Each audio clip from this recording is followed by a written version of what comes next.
Machiavelli's Renaissance handbook, Enlightened still, loved, feared equally, Europe empowered. Emperor Charles V still dominates. Modern Europe is his legacy, an heir to Charlemagne's vision. At court here in Brussels, Charles V established an army, Europe's first modern professional army. Charles used the sword effectively, governing with a diligent administration. Now Europe, faced with chaos, must balance soft and hard power.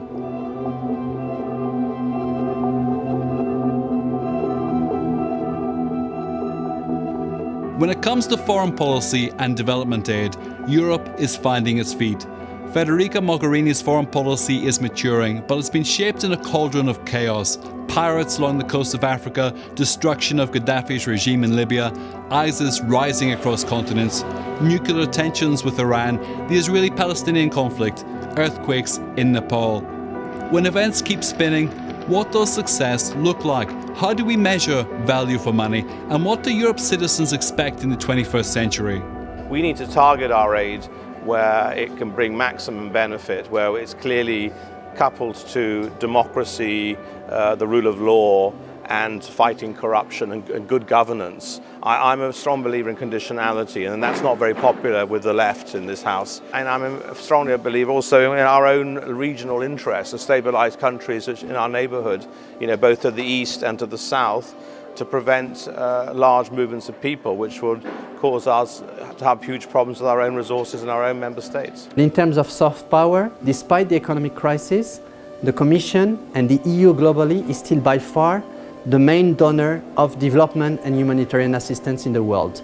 Action costs money, but Europe's citizens are stretched, some without water, adequate food or healthcare. So why should Europe's taxpayers send billions of euros of aid to countries outside the EU? Clearly there are a lot of problems to solve at home, but the line between our domestic issues and foreign policy issues is increasingly blurred, and I think we're seeing that a lot lately. And I think it's become very clear, if it wasn't before, with a situation in the Mediterranean, that we can't easily separate these two areas, and we're going to need to deal with the problems that human beings are facing in the rest of the world if we want to be able to deal with ours as well. As Europeans, why should we care? We are a part of the international community, and the EU is the most important donor of development aid in the world, and I'm talking about the EU Commission plus the member states, which means that we can also shape development policy. We can shape the conditions, we can show the way. Does Europe have a coherent strategy, a strategy which joins foreign policy and development aid? Development aid is part of foreign policy. My question would be our influence towards what? And this is about being clear and to be explicit about it. Often what we're looking at is, how is this about our own security? And that's really when we're talking about development aid being used towards other purposes. That's where it comes down to, if we want to be honest. The way I justify it is that actually this is a kind of enlightened self-interest, whereby it's in the interest of Western countries, the rich Western countries, particularly in North America and in Europe, to stabilize their neighborhood, because if we don't do that, we'll have constant pressure of economic migration, refugee flows, which will cause enormous pressure on our public resources, health, education, and so on. EU should go from being a payer, just paying bills, to be a player, really to try to change things, to fix things, and to bring something more better on the world stage. According to Italian officials quoted in the Times, a new EU command centre has been readied at Centocelli, a small military base on the edge of Rome. Draft EU military plans outline limited ground operations to destroy traffickers' fuel dumps and facilities in Libya. Italian Admiral Enrico Crendendino is expected to be named head of the EU military operation after a successful campaign against Somali pirates.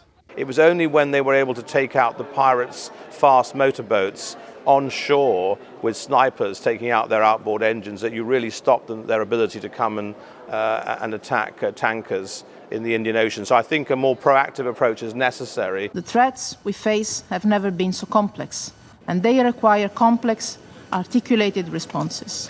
The time when superpowers thought they could split the world into spheres of influence is long gone. We need cooperation more than ever. The new global order will be multilateral, or it will not be. I don't think it's anybody's agenda to impose foreign policy. An imposition of foreign policy has much less chance of being effective. So the objective, and this is what we're doing today, is to ensure that we have broad consultation, that we are getting behind the political processes in countries that are coming out of conflict and supporting that process together. The EU is, for instance, also giving what we call budget aid, which is that we sort of feed money into the budgets of countries like Tanzania. In this way, the EU also gets a little bit of a say of how problems of maladministration, corruption should be dealt with in an efficient way. So we need to go to the root causes. The European Union is the world's largest aid donor. Britain alone contributed £11.7 billion last year, meeting its commitment to spend 0.7% of GDP.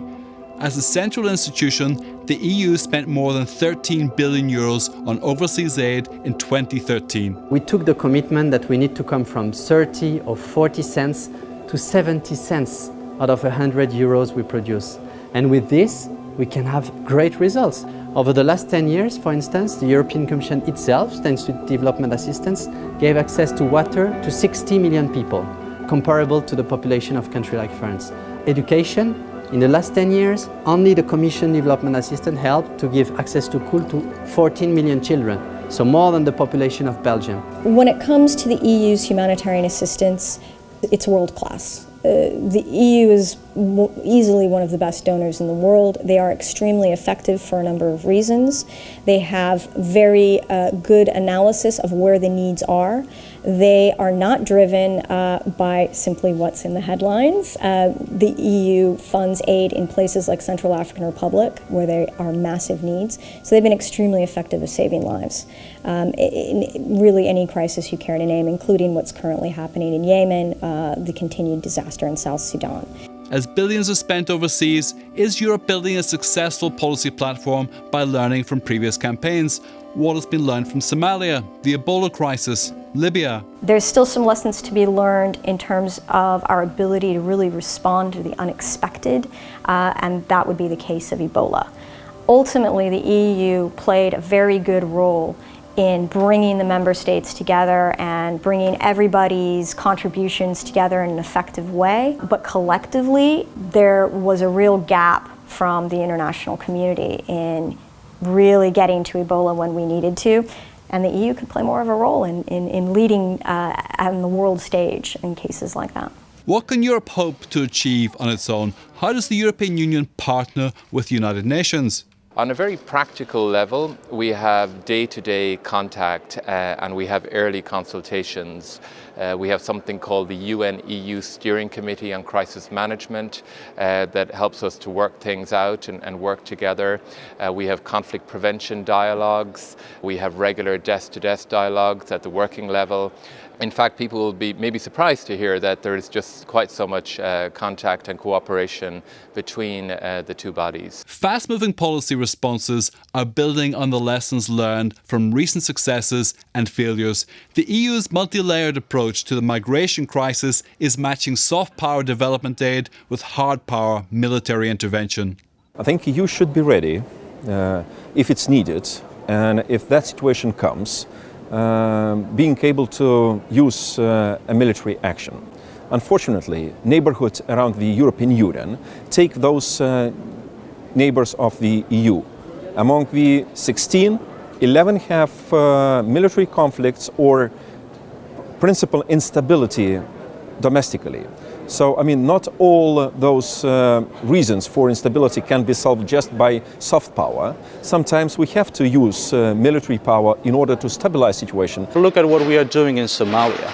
Then there we are supporting building institutions in that country, across the country. We're working with the African Union. We are promoting peace and stability, and we are getting some results. We failed to do that in Libya. So after ousting Gaddafi, We failed to have an effective development policy in order to help to build more inclusive and effective institutions, and now we are paying the price for that. We need to do more linking the security and development, because all you do helping a country in education or health, if there is a conflict, it's lost. So we lose the money. Take Somalia, take Mali. There we are very aware.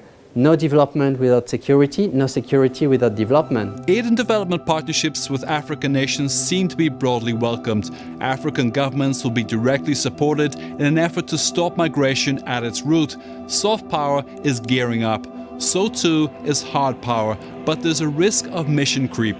The challenge is to continually recalculate like Charles V, knowing when to accelerate diplomacy and when to deploy the military. We have to be able, to see each situation in a specific way, because many situations require indeed different instrumentarium and different set of means how to solve the problem. I get, half my mailbag now as an MEP for London is about foreign policy issues. There is an interconnection now between foreign policy and domestic policy, which wouldn't have been there, say, 30 or 40 years ago. I think we have to become aware of that and understand it. Charles V was born in Ghent, not far from Brussels. His ruined palace lies beneath this street. Layers of brickwork and stone expressing his ambition. Writing in 1536, Marcantonio Contarini said, "Though Charles was always at war, he was not greedy of territory, but most greedy of peace and quiet." In this new age of empire, it seems Charles V is still writing Europe's foreign policy.